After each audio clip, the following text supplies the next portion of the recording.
Hello students. तो अभी हम क्या पढ़ेंगे? एक्सरेज। आज की क्लास में हम एक्सरेज के बारे में पढ़ेंगे। अभी तक हम इसके पहले क्लास में हमने क्या पढ़ा था? एटॉमिक कोलिजन के बारे में पढ़ा था, जिसमें हमने ये देखा था कि यदि इलेक्ट्रॉन को एक्साइट करना है तो कोलिजन से हम कैसे एक्साइट कर सकते हैं, और कोलिजन का नेचर क्या होगा, इलास्टिक होगा, इनइलास्टिक होगा या परफेक्टली इनइलास्टिक होगा। आज की क्लास में हम क्या देखेंगे? एक्सरेज, है ना, कि एक्सरेज क्या होता है। फोटो इलेक्ट्रिक इफेक्ट में हम लोगों ने क्या पढ़ा था कि जब भी क्या होगा कि कोई भी यदि इलेक्ट्रोमैग्नेटिक रेडिएशन जिसका वेवलेंथ क्या हो, बहुत ही कम हो, है ना, बहुत ही स्मॉल हो, उसको यदि मेटल सरफेस पे हम क्या करें, इंसिडेंट कराएं, तो मेटल से क्या होता है, इलेक्ट्रॉन का एमिशन होता है, जिसको हम क्या बोलते थे? फोटो इलेक्ट्रॉन्स बोलते थे। आई मीन क्या होगा, व्हेन लाइट इंसिडेंट, क्या होगा, when light incident on the क्या होगा, metallic surface, then photo electrons क्या हो, then photo electrons was emitted.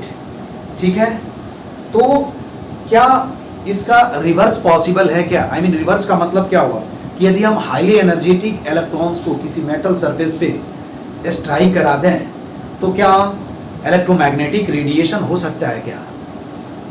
इसका ये पॉसिबल है क्या? I mean photo electric effect का रिवर्स पॉसिबल है क्या? फोटो इलेक्ट्रिक इफेक्ट में हम क्या करते थे कि एक लाइट जिसका वेवलेंथ बहुत ही छोटा हो, उसको यदि मेटल सरफेस पे हम क्या करें, इंसिडेंट कराते थे, तो इलेक्ट्रॉन का एमिशन होता था। यहाँ यदि इलेक्ट्रॉन को किसी मेटल सरफेस पे क्या स्ट्राइक कराएं तो क्या फोटोन का एमिशन होगा क्या? उसके बारे में ही हम देखेंगे। तो यस, जब भी क्या होगा कि व्हेनेवर, जब भी क्या होगा, मोस्ट एनर्जेटिक या हाईली एनर्जेटिक इलेक्ट्रॉन को मेटल सरफेस पे स्ट्राइक कराया जाए, ठीक है, तो क्या होता है? इलेक्ट्रोमैग्नेटिक रेडिएशन होता है। क्या होता है? इलेक्ट्रोमैग्नेटिक रेडिएशन होता है। एक्सपेरिमेंटली इसको देखा गया है कि इस इलेक्ट्रोमैग्नेटिक रेडिएशन का जो वेवलेंथ होता है वो नियरली 1 एंगस्ट्रम से 10 एंगस्ट्रम के क्या होता है, बीच में लाई करता है। और इलेक्ट्रोमैग्नेटिक स्पेक्ट्रम में ये एक्सरे मतलब I mean gamma rays and ultraviolet rays के बीच लाई करता है। ठीक है, तो इस फोटोन या इस रेडिएशन का जो नाम रखा गया उसको क्या बोलते हैं? हम एक्सरेज बोलते हैं। इसको रोंटगेन ने 1895 में, है ना, क्या इसको डिस्कवर किया था। ठीक है, तो उसी के बारे में हम देखते हैं। तो पहले हम क्या लिखेंगे? एक्सरेज का डेफिनेशन लिखेंगे कि एक्सरेज होता क्या है ना। तो देखो, एक्सरेज क्या होगा? when a highly energetic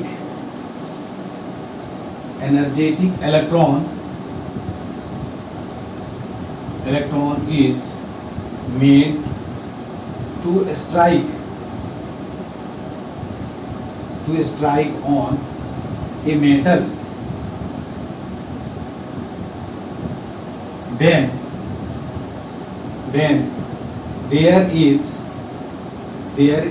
a electromagnetic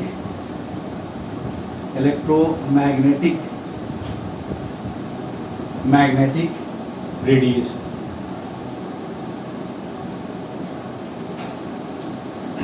Wavelength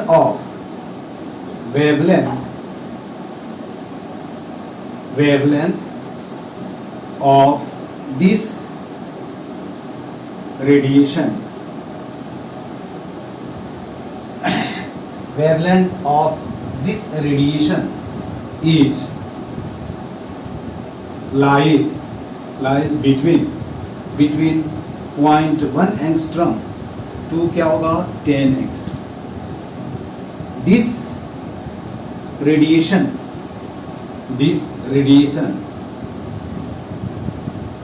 is called X rays. इसको हम क्या बोलते हैं? एक्सरेज बोलते हैं। ठीक है, क्या हम बोलते हैं? एक्सरेज। ठीक है, तो जब भी क्या होगा, when a highly energetic electron is made to strike, जैसे मान लो कि क्या है, ये तुम्हारा क्या है, कोई एटम है JB, है ना। जब यहाँ से क्या होगा, इलेक्ट्रॉन्स क्या होगा, हाईली इलेक्ट्रॉन्स को क्या करोगे, स्ट्राइक कराओगे इस पे, है ना, तो यहाँ से क्या होता है, एमिशन होता है इलेक्ट्रोमैग्नेटिक रेडिएशन, जिसको हम क्या बोलते हैं, एक्सरेज बोलते हैं। ठीक है, जब भी क्या होगा, ये जाकर के इससे क्या होगा, कोलाइड होगा, हाईली एनर्जेटिक, है ना, हाईली एनर्जेटिक। ठीक है, तो ये क्या होगा, जाकर के कोलाइड होगा और यहाँ से क्या होता है, इलेक्ट्रोमैग्नेटिक रेडिएशन होता है, जिसको हम क्या बोलते हैं, उस इलेक्ट्रोमैग्नेटिक रेडिएशन को हम क्या बोलते हैं, एक्सरे बोलते हैं। ठीक है, क्या होगा, एक्सरे बोलते हैं। इसको एक्सपेरिमेंटली रोंटजेन एक साइंटिस्ट थे, उन्होंने बताया था। ठीक है, इसके बाद हम क्या पढ़ेंगे, प्रॉपर्टीज ऑफ क्या होगा, एक्सरेज। ठीक है, एक्सरेज या पहला क्या होगा कि एक्सरे स्पीड मूव, क्या होगा, एक्सरे मूव्स विद द क्या होगा, with the speed of light.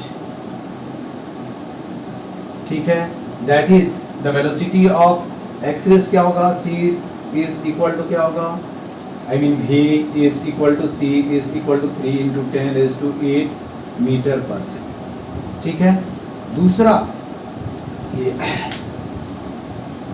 ये एक्सरेज मूव विद द क्या होगा, स्पीड ऑफ क्या होगा, लाइट। और इन इलेक्ट्रोमैग्नेटिक क्या होगा, in electromagnetic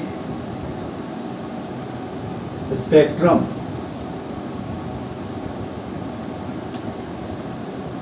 X-rays lie between ultraviolet region, lie between ultraviolet and gamma rays। ठीक है, उसके बाद क्या होता है कि एक्सरेज फोटोन की जो एनर्जी होती है, energy of X rays photon is nearly 1000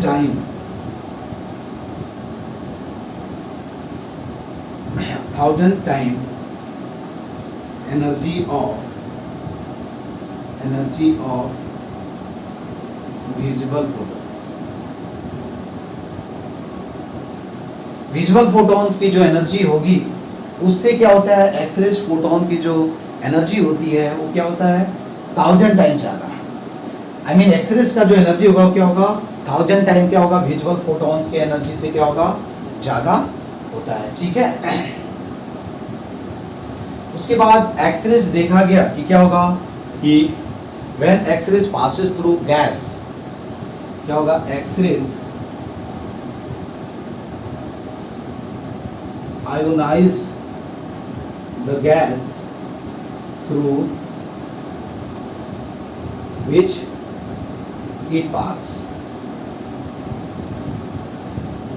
जिस गैस के थ्रू ये पास होता है उसको क्या करता है, आयोनाइज कर देता है। क्यों, क्योंकि इसके पास इतनी एनर्जी होती है कि उसमें क्या होगा, उसके इलेक्ट्रॉन को क्या करता है, नॉकआउट करके क्या करता है, बाहर निकाल देता है, जिसकी वजह से क्या होता है, उसमें ये क्या होता है, आयोनाइज हो जाता है। ठीक है, उसके बाद एक्सरेज जो है वो डिफ्रैक्शन, जब भी क्या होगा, whenever X rays passes through crystal its show diffraction.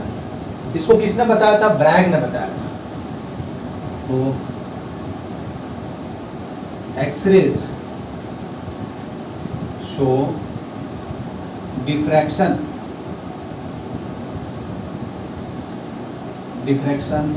इन क्या होगा, इन क्रिस्टल।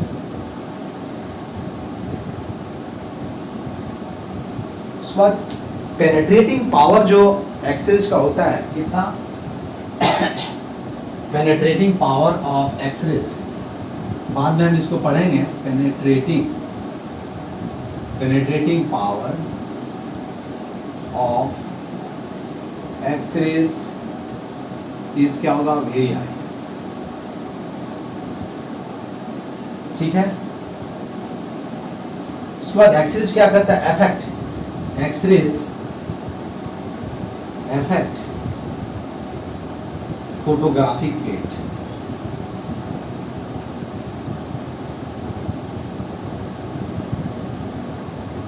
ठीक है, और भी प्रॉपर्टीज है उसके, उसको हम पढ़े। उसके बाद क्या होगा, जब क्या होगा, whenever X rays passes through, क्या होगा, व्हेन एवर एक्स रेज क्या होगा, व्हेन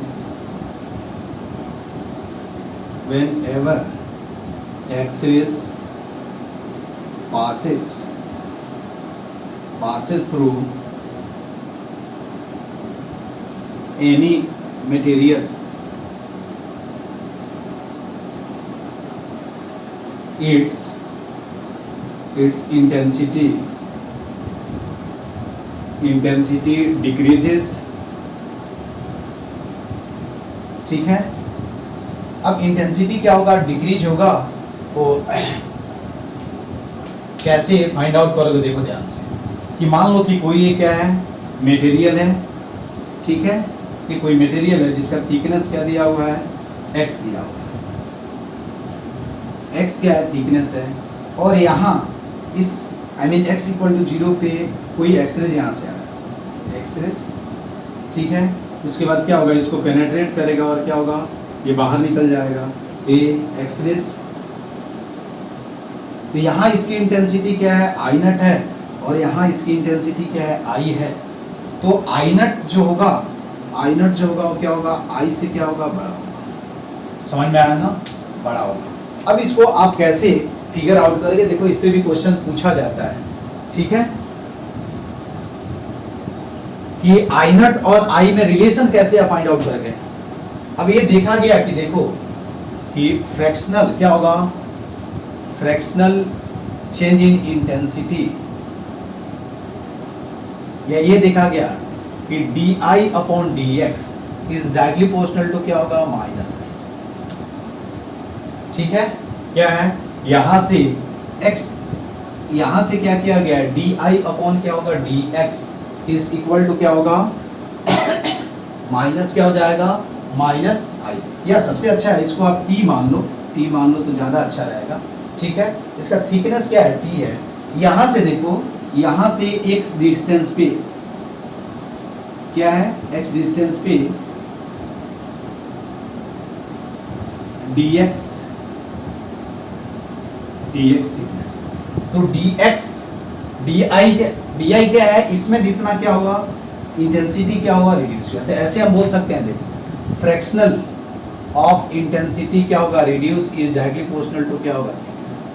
ठीक है, यहाँ से आएगा कि di upon I is equal to क्या होगा, माइनस k dx। ये को क्या बोलते हैं, कोएफिशिएंट बोलते हैं, एब्जॉर्प्शन कोएफिशिएंट।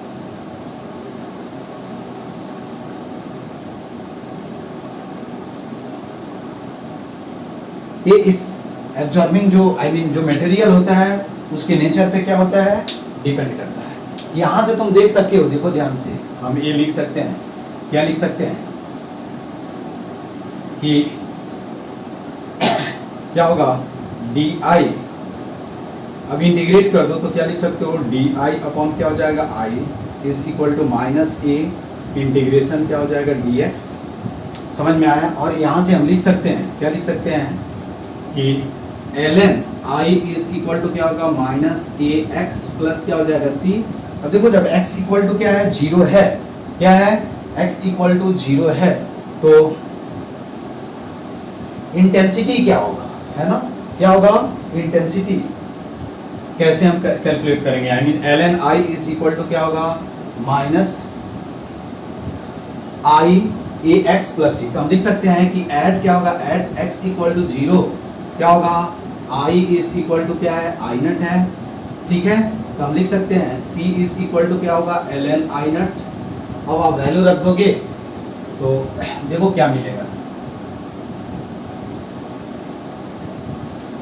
ठीक है, तो यहां से देख सकते हो कि क्या मिला, L N I is equal to क्या, माइनस ए एक्स प्लस क्या हुआ, एल एन क्या हो जाएगा, ln, आई नट हो जाएगा, इधर लाओगे तो ln, ठीक है, ln i है ना, ln i is equal to क्या हो जाएगा, ln i माइनस क्या हो जाएगा, ln i nought is equal to क्या होगा, माइनस x, यहाँ लिख सकते हैं ln i अपॉन क्या होगा, i nought is equal to minus x, यहाँ ये लिख सकते हैं i अपॉन क्या होगा, i nought is equal to क्या होगा, e raise to minus x, तो i इज इक्वल टू क्या होगा, i nought e raise to क्या होगा, माइनस x, ठीक है। तो हम लिख सकते हैं i as a x is equal to क्या होगा, i nought e raise to क्या होगा, x, x के टर्म में हमने क्या किया, इंटेंसिटी लिख दिया, ठीक है। ये क्या है, एट एनी थिकनेस, इंटेंसिटी क्या है, this is nothing but the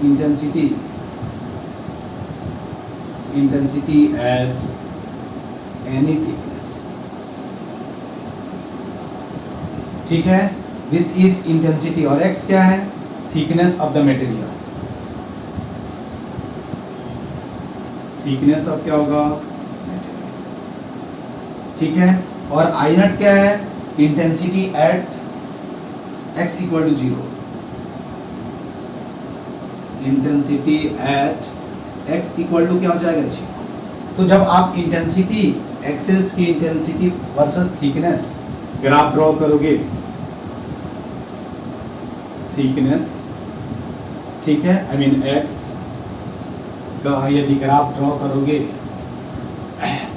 sorry i, तो कुछ ऐसे आपको मिलेगा वैल्यू, ठीक है, i इज इक्वल टू क्या होगा, ऐसे, आई मीन इंटेंसिटी जो होगा एक्स रेज का क्या होगा, वो एक्सपोनेंशियली क्या होता है, डिक्रीज करता है, i as x is directly proportional to क्या होगा, e रेज टू x, ठीक है।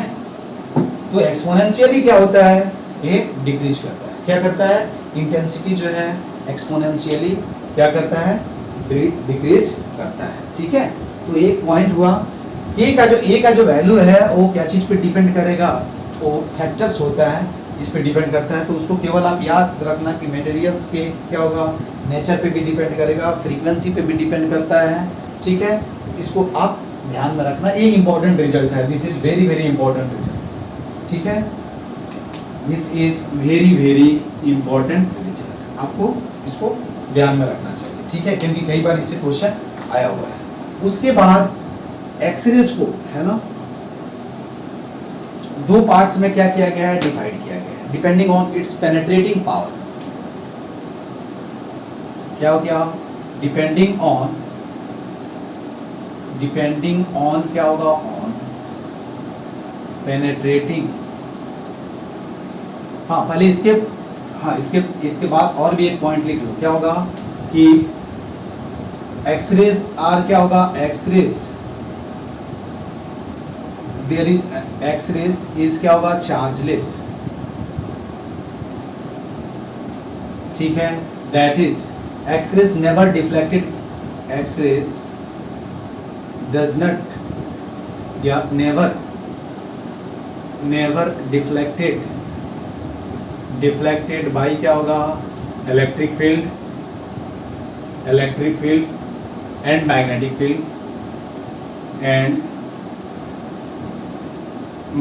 फील्ड ठीक है, समझ में आया।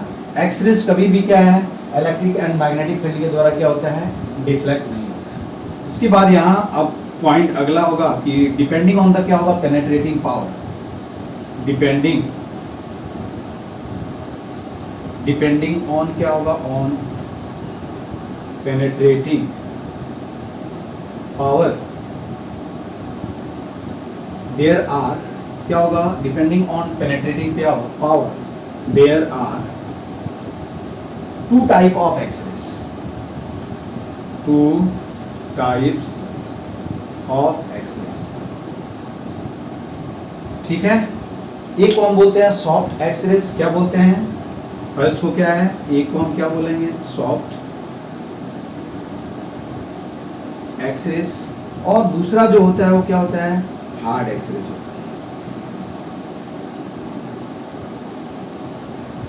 ठीक है। सॉफ्ट एक्सरेज एंड क्या हार्ड एक्सरेज। अब सॉफ्ट एक्सरेज में क्या होता है, सॉफ्ट एक्सरेज, सॉफ्ट एक्सरेज में क्या होता है कि इसकी फ्रीक्वेंसी क्या होती है, लो होती है, लो फ्रीक्वेंसी, लो फ्रीक्वेंसी, ठीक है, लेस एनर्जेटिक, लेस एनर्जेटिक, क्योंकि एनर्जी इज इक्वल टू क्या होता है, देखो E इज इक्वल टू क्या होता है H न्यू, यही होता है ना। लो पेनेट्रेटिंग पावर, क्या होगा, लो पेनेट्रेटिंग पावर, पेनेट्रेटिंग पावर जो होगा इसका क्या होगा, लो होगा, वेरी लो पेनेट्रेटिंग पावर, ठीक है। इसका जो फ्रीक्वेंसी होगा क्या होगा, सॉरी वेवलेंथ, वेवलेंथ जो होगा वो क्या होगा, वेवलेंथ,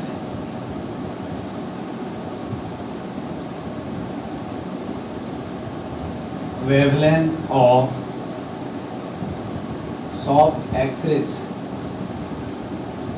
लाइज बिटवीन क्या होगा 1 एंगस्ट्रम टू क्या होगा 10 एंगस्ट्रम, ठीक है, समझ में आया ना।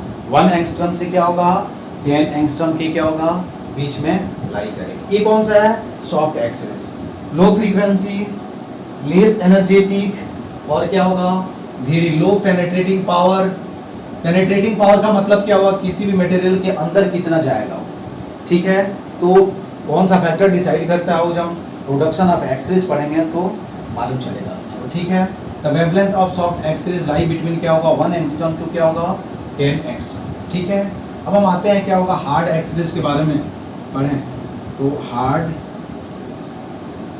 एक्सरेज, हार्ड एक्सरेज में क्या होगा कि वेवलेंथ जो होगा लैम्डा जो होगा वो कहाँ से कहाँ तक लाई करेगा, नियरली क्या होगा 1 एंगस्ट्रम टू क्या होगा 0.1 एंगस्ट्रम बताया था ना, ठीक है। दूसरा क्या होगा कि मोस्ट एनर्जी क्या होगा, फ्रीक्वेंसी क्या होगा, फ्रीक्वेंसी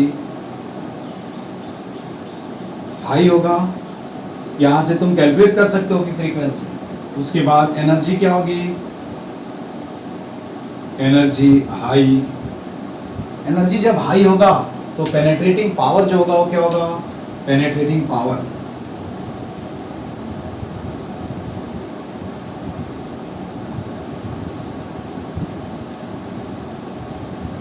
पेनेट्रेटिंग पावर क्या होगा, हाई होगा, ठीक है। तो यही क्या है, I mean soft and hard X rays के बीच क्या है डिफरेंस है कि दोनों के डिपेंडिंग ऑन द क्या होगा penetrating power, depending on the क्या होगा पेनेट्रेटिंग पावर एंड क्या पेनेट्रेटिंग पावर एंड एनर्जी की बेसिस पे क्या है एक्सरेज को दो पार्ट्स में क्या किया गया है, डिवाइड किया गया है। एक को हम बोलते हैं सॉफ्ट एक्सरेज, दूसरे को बोलते हैं हार्ड एक्सरेज। सॉफ्ट एक्सरेज में क्या होता है, लो फ्रीक्वेंसी होती है, इसकी एनर्जी क्या होगा, लेस होगा, क्यों, क्योंकि energy is directly proportional to क्या होगा फ्रीक्वेंसी। उसके बाद very low penetrating power as compare to क्या होगा हार्ड एक्सरेज। उसके बाद wavelength of soft X rays lie between क्या होगा 1 एंगस्ट्रम टू क्या होगा 10 एंगस्ट्रम। फिर हार्ड एक्सरेज जो होगा वो क्या होगा, उसका जो वेवलेंथ होगा वो क्या होगा 0.1 एंगस्ट्रम से क्या होगा 1 एंगस्ट्रम तक होगा। Frequency high, energy high and penetrating power भी क्या होगा हाई होगा, ठीक है। क्या होगा, पेनेट्रेटिंग पावर भी क्या होगा हाई होगा। अब इसके बाद हम देखेंगे कि क्या होगा प्रोडक्शन ऑफ एक्सरेज, एक्सरेज को प्रोड्यूस कैसे किया जाता है इसके बारे में हम देखेंगे, ठीक है। तो एक्सरेज प्रोडक्शन में क्या होता है उसके बारे में हम देख लें, है ना। पहले तो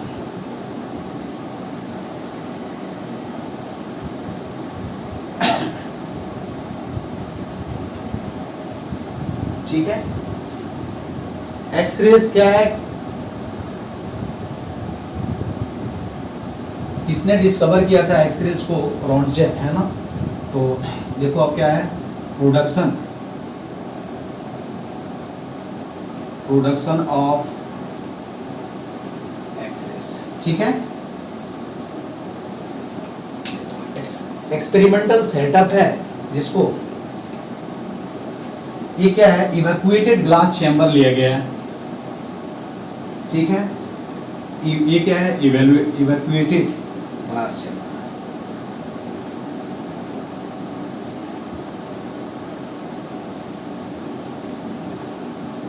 ठीक है।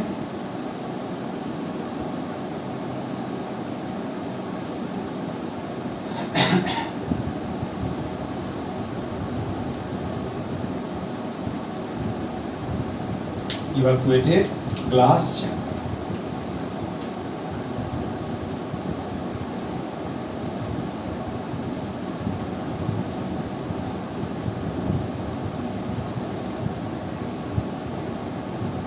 इसके अंदर देखो सबसे पहले क्या है कि एक हीटिंग कॉइल रखा गया, हीटिंग कॉइल,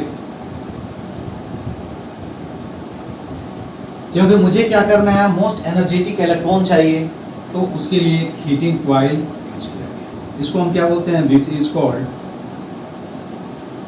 हीटिंग कॉइल। यहाँ एक फिलामेंट, फिलामेंट, ये तो देखो दोनों क्या है, कांटेक्ट में नहीं है, फिलामेंट रखा गया, इसको हम क्या बोलते हैं, फिलामेंट। फिलामेंट से क्या होगा, इलेक्ट्रॉन का क्या होगा, एमिशन होगा। क्या होगा कि जब ये क्या होगा, इसमें करंट फ्लो होगा, तो इसमें क्या होगा, हीट जनरेट होगा हीटिंग कॉइल में, और हीटिंग कॉइल में हीट जनरेट होगा, तो ये फिलामेंट में क्या होगा, इलेक्ट्रॉन से ये क्या करेगा, इसको हीट करेगा, और इससे क्या होगा, इलेक्ट्रॉन एनर्जी गेन करेंगे, और ऑलमोस्ट जीरो काइनेटिक एनर्जी से क्या होंगे, इससे आई मीन फिलामेंट से इलेक्ट्रॉन क्या होगा, एमिट होगा, ऑलमोस्ट जीरो काइनेटिक एनर्जी, ठीक है।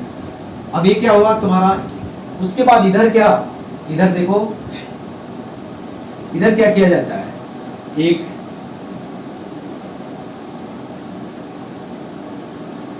मटेरियल जनरली कॉपर यूज किया जाता है, जिसकी थर्मल कंडक्टिविटी क्या हो, वेरी हाई हो, ठीक है।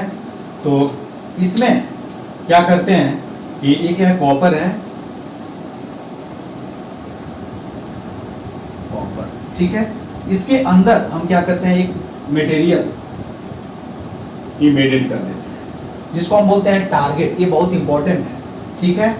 तो ये क्या होगा, तुम्हारा टारगेट हो गया, इसको हम क्या बोलेंगे, टारगेट, दिस इज टारगेट, इसको हम टी से डिनोट कर देते हैं, आई मीन दिस इज क्या हुआ, टारगेट,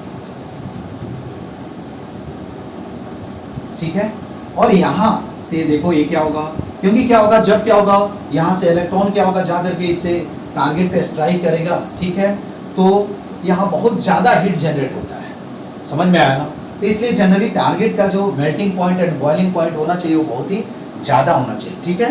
तो यहाँ ये देखो, ये क्या है, दिस इज नथिंग बट एक कॉपर है, इसमें क्या करते हैं हम, यहाँ से वाटर क्या करते हैं, सप्लाई करते हैं। वाटर क्यों, इधर से कोल्ड वाटर आएगा, और इधर क्या होगा, यहाँ से हॉट वाटर क्या होता है, निकलता है। यहाँ क्या होगा, कोल्ड वाटर, ठीक है, ऐसे आ रहा है, ऐसे ऐसे, और फिर क्या होगा, हॉट वाटर क्या होगा, इधर से बाहर जाएगा,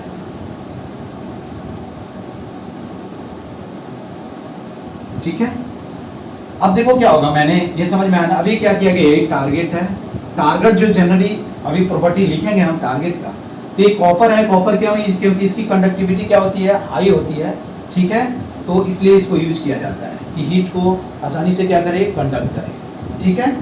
यहाँ क्या है, एक विंडो रखा जाता है, देखो ये क्या है, दिस इज, ये देखना, इसको थोड़ा सा मैं मोटा कर देता हूँ कि आपको मालूम चले। दिस इज क्या होगा, विंडो, नॉन एब्जॉर्बिंग, क्या होगा, नॉन एक्सरेज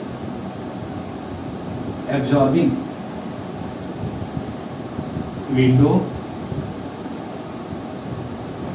ठीक है। क्या होगा, इसी से क्या होता है, यहां से एक्सरेज निकलेगा, और यहाँ क्या किया जाता है, कलेक्ट कर लिया जाता है। अब मैंने क्या बताया, देखो क्या होगा कि यहाँ से क्या होगा, अब ये फिलामेंट को, ठीक है, फिलामेंट को, अब मैंने ये बताया कि जब क्या होगा, हीटिंग कॉइल क्या होगा, हीट होगा, आई मीन यहाँ से क्या होगा, इधर मान लो कि ये क्या होगा, कुछ वी नॉट वोल्टेज, ठीक है, या ई हम वोल्टेज दे रहे हैं, जिसको हम फिलामेंट वोल्टेज, यहाँ से क्या होगा, करंट फ्लो होगा, और इसमें क्या होगा, पावर डिसिपेट होगा। तो पावर जब डिसिपेट होगा, तो क्या है, हीटिंग आई मीन फिलामेंट क्या है, इसके पास में ही है, ये क्या करेगा, हीट पास करेगा। तो यहाँ जो फिलामेंट में जो इलेक्ट्रॉन्स हैं वो क्या होंगे, एनर्जी गेन करेंगे, एंड इलेक्ट्रॉन विल क्या होगा, emit almost with zero kinetic energy. क्या होगा, जब जीरो काइनेटिक एनर्जी से क्या होगा, एमिट होगा। तो ऐसा तो नहीं है कि इलेक्ट्रॉन अपने से यहाँ जा करके और इससे स्ट्राइक हो जाए, ऐसा तो नहीं होगा ना यार। अब क्या करना पड़ेगा कि इलेक्ट्रॉन को हाई वोल्टेज तक क्या करना पड़ेगा, एक्सीलरेट करना पड़ेगा, तभी तो इलेक्ट्रॉन क्या होगा, काइनेटिक एनर्जी क्या होगा, ज़्यादा गेन करेगा, और फिर जाकर के क्या होगा, टारगेट से क्या होगा, स्ट्राइक करेगा। क्या होगा, टारगेट से क्या करेगा, स्ट्राइक। इसलिए यहाँ क्या करते हैं हम, एक हाई पोटेंशियल, क्या करते हैं, हाई पोटेंशियल यूज करते हैं, एक्सेलरेटिंग पोटेंशियल बोलते हैं। क्या बोलते हैं हम इसको, एक्सेलरेटिंग पोटेंशियल। ये नियरली क्या होता है, 1000 केल्विन, सॉरी केल्विन नहीं, 1000 किलो वोल्ट का होता है। ठीक है, समझ में आया ना, इसको वोल्ट लिख लेना यार, नहीं तो तुम लोग वोल्ट्स। अब क्या होगा कि जब क्या होगा, यहाँ से क्या होगा, इलेक्ट्रॉन क्या होगा, एमिट होगा, इलेक्ट्रॉन, ये इलेक्ट्रॉन क्या होगा, एमिट होगा। ठीक है, तो इसकी वजह से क्या होगा, ये काइनेटिक एनर्जी क्या होगा, गेन करेगा।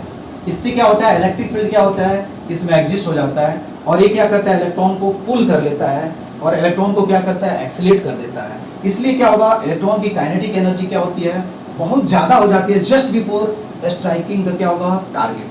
और जैसे ही क्या होगा, स्ट्राइक करता है, तो इसका कुछ एनर्जी क्या होता है, लॉस होता है, क्योंकि क्या होगा, कोलिजन होगा, तो कुछ एनर्जी क्या होगा, लॉस होगा।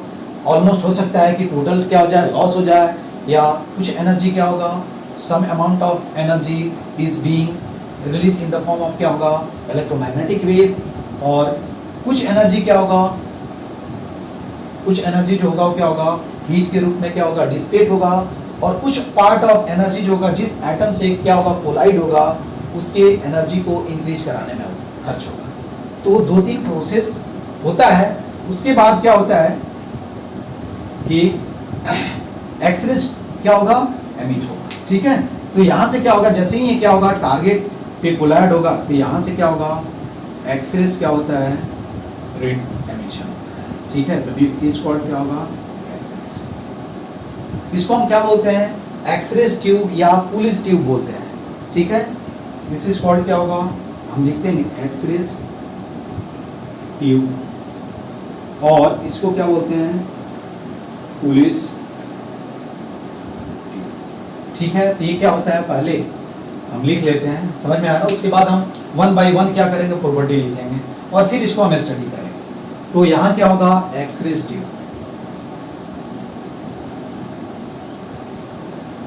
इट इज क्या होगा, हाँ ये मैंने ये नहीं लिखा, देखो ये क्या होता है, इवैक्यूएटेड ग्लास चैम्बर होता है। याद रखना, ये फ्री होता है, समझ में आया ना, नहीं तो आपको फोटोइलेक्ट्रिक इफेक्ट में बताया था कि क्या होता है, यदि इसमें गैस वगैरह हो तो क्या होगा। ठीक है, तो इसलिए इवैक्यूएटेड चैम्बर हम यूज करते हैं, मीन इसके अंदर जो स्पेस होता है वो क्या होता है, फ्री होता है। ठीक है, एक्सरेज ट्यूब जो होगा, क्या होगा, एक्सरेज ट्यूब, इट इज क्या होगा, it is used to produced X rays. X rays को प्रोड्यूस करने के लिए इसका यूज किया जाता है, समझ में आया ना। उसके बाद हम आते हैं प्रॉपर्टीज, जब क्या होगा, प्रॉपर्टीज ऑफ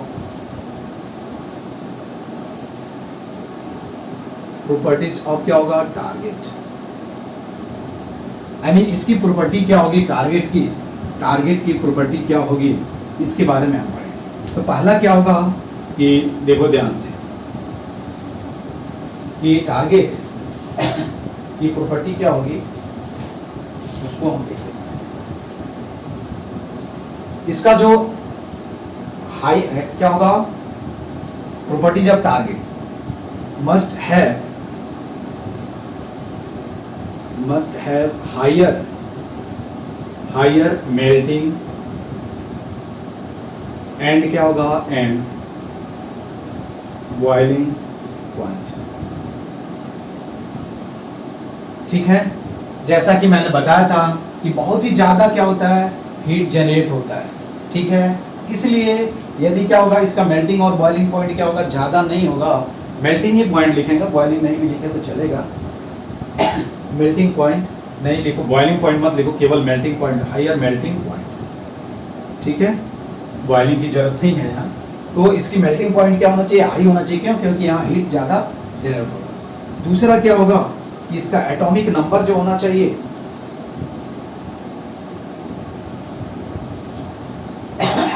हाई थर्मल क्या होना चाहिए, हायर, हाई क्या होना चाहिए, high thermal conductivity, high thermal conductivity, इसकी कंडक्टिविटी क्या होनी चाहिए, हाई होनी चाहिए, ठीक है। उसके बाद एटॉमिक नंबर जो होना चाहिए, atomic number, atomic number must भी क्या होना चाहिए, मस्ट बी हाई, क्या होना चाहिए, एटॉमिक नंबर क्या होना चाहिए, मस्ट बी क्या होना चाहिए, हाई, टू प्रोड्यूस क्या होना चाहिए, टू प्रोड्यूस्ड हार्ड एक्सेस, ठीक है। अब देखो क्या होगा उसके बाद, ये समझ में आया कि इसके टारगेट का जो प्रॉपर्टी क्या होना चाहिए, मेल्टिंग पॉइंट क्या होना चाहिए, ज्यादा होना चाहिए, ठीक है, क्यों कि हायर टेम्परेचर को क्या करेगा, ये सस्टेन करेगा। थर्मल कंडक्टिविटी क्या होनी चाहिए, ज्यादा होनी चाहिए, सो दैट ये हीट को क्या करे, इजिली कंडक्ट कर सके। उसके बाद एटॉमिक नंबर हायर क्या होना चाहिए, क्योंकि यदि हार्ड एक्सरे चाहिए तो आपको एटॉमिक नंबर जो होना चाहिए वो क्या होना चाहिए, हार्ड होना चाहिए, सॉरी हाई होना चाहिए, ठीक है। ऐसा क्यों, एटॉमिक नंबर हायर क्यों होना चाहिए, ये आप आगे जब पढ़ोगे, जब इंटेंसिटी वगैरह देखोगे या एनर्जी देखोगे तो आपको क्या होगा ये मालूम चलेगा। अब देखो क्या होगा इसमें, एक पहला पॉइंट है, ठीक है। उसके बाद क्या होगा कि इंटेंसिटी जो होगा वो किसके द्वारा कंट्रोल होगा, इंटेंसिटी ऑफ एक्सरे जो होगा वो कंट्रोल कैसे होगा, ठीक है। तो उसको हम देखते हैं one by one, her point को हम क्या करेंगे, पढ़ लेंगे, ठीक है। या चलो इसके अच्छा ज़्यादा टाइम हो जाएगा, ठीक है। तो इसके बाद मैं तुमको ये बताऊंगा कि इसके बारे में और पढ़ेंगे कि intensity, how to control intensity of क्या होगा एक्सरेज, या एक्सरेज की इंटेंसिटी क्या क्या चीज़ पे डिपेंड करती है, उसके बारे में हम पढ़ेंगे। तो आज की क्लास बस इतना ही। Okay, thank you.